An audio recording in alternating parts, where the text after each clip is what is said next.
కొత్త సంవత్సరంలో రైతన్నలకి కేంద్రం గుడ్ న్యూస్ చెప్పింది. రైతులకు ప్రధాని మోదీ న్యూ ఇయర్ కానుకగా పిఎం కిసాన్ మొత్తాన్ని కూడా 6,000 రూపాయల నుంచి 10,000 రూపాయలకు పెంచేశారు. ఇప్పటివరకు ఏడాదికి 6,000 రూపాయలుగా ఇస్తూ ఉండేవాళ్ళు.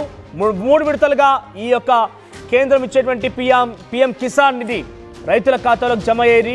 అయితే ఎకరాలకు అతీతంగా ఎంత ల్యాండ్ ఉంది ఏంటి అని పక్కన పెడితే కేవలం రైతు అయితే సరిపోతుంది.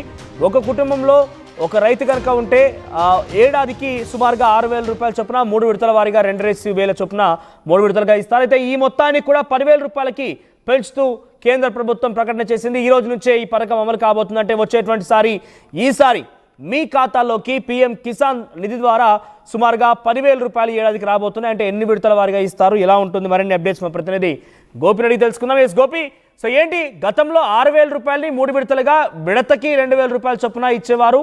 అక్కడ ఎంతమంది ఉన్నారు, ఎన్ని ఎకరాలు ఉన్నదని పక్కన పెట్టి వాళ్ళు రైతు అయితే సరిపోతుంది. ప్రతి కుటుంబంలో ఒక రైతు ఉంటే కనుక ఆ కుటుంబం మొత్తానికి కూడా 6,000 రూపాయల ఆర్థిక సాయం అందింది. కానీ ఈసారి ఈ 10,000 రూపాయలని ఎలా ఇవ్వబోతున్నారు, అంటే ఎన్ని విడతలుగా రాబోతుంది, ఎవరెవరికి అర్హత ఉండబోతోంది, దీనికి సంబంధించి అప్డేట్స్ ఏంటి?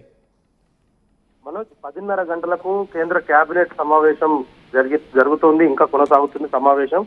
అనేక కీలక నిర్ణయాలను వెల్లడించనున్నారు. మధ్యాహ్నం 2:30 నేషనల్ మీడియా సెంటర్ లో. అయితే ఇప్పటికే ఎక్స్ వేదికగా ప్రధాని మోదీ రైతులకు గుడ్ న్యూస్ చెప్పారు.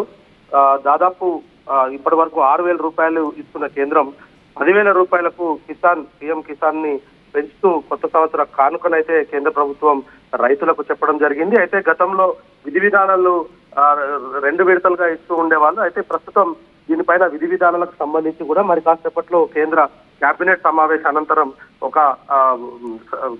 అనంతరం కూడా మీడియాతో వెల్లడించనున్నారు. లిమిటేషన్ పెట్టే అవకాశం ఉందా? అంటే గతంలో కంటే కూడా ఈసారి ఎక్కువ మొత్తంలో డబ్బులు ఇస్తున్నారు, 4,000 రూపాయలు అదనంగా ఇస్తున్నారు కాబట్టి లిమిటేషన్ లాంటిది కానీ కొన్ని షరతులు గుర్తించే అవకాశం ఉందా? అంటే ఉన్నవాళ్ళు ఎవరైనా కోల్పోయే అవకాశం ఉందా ఈ అర్హతని? మనోజ్, ఇప్పటి వరకు అయితే దానికి సంబంధించి కేంద్ర ప్రభుత్వం నుంచి ఎటువంటి సమాచారం అయితే లేదు. కానీ రైతులందరికీ కూడా ఇస్తారు. గతంలో 6,000 ఇస్తున్న వ్యక్తులు ఎవరైతే కిసాన్ నుంచి కేంద్ర ప్రభుత్వం నుంచి పథకాన్ని లబ్ధి పొందారో వాళ్ళందరికీ కూడా 10,000 వస్తాయనేది మాత్రం అనధికారికంగా కొంత సమాచారం అయితే అందుతుంది. కోతలు కానీ దీనికి లిమిటేషన్ కానీ ఇప్పటి వరకు అయితే పెట్టే యోచనలో అయితే కేంద్ర ప్రభుత్వం లేదు అనేది కూడా చాలా స్పష్టంగా అర్థమవుతుంది.